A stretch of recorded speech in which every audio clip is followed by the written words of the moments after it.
அனைவருக்கும் வணக்கம். காவேரியில் 1 கோடி பனை விதை நடும் நெடும்பணி தற்போது பனை விதை சேகரிப்பு பணி நடந்துட்டு இருக்கு. இதுல நிறைய பேர் சந்தேகத்தை கேட்டாங்க. பனை விதையை போய் எங்கே எடுக்கணும் அப்படின்னாங்க, பனை விதை எப்படி விதைக்கணும் அப்படின்னாங்க. அதுக்காக தான் இப்போ இங்கே சேலத்தில் இருக்கிறோம். இப்போ இந்த பனை மரத்து அடியில் நிற்கிறோம். பனை விதையை சேகரிக்க தொடங்கி இருக்கிறோம்.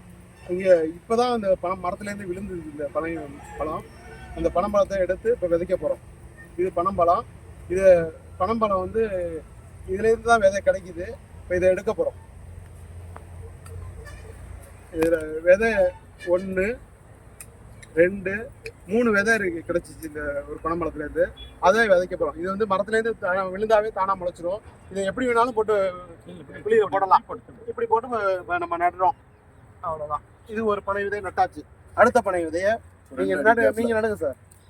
3 அடி கேப்ல ஒரு 3 அடி கேப்ல வச்சிருக்கிறோம். இது ஒரு மண்ணு மூடி விட்டுறோம். குழி பெரிய அளவுல எடுக்க வேண்டிய அவசியம் கிடையாது.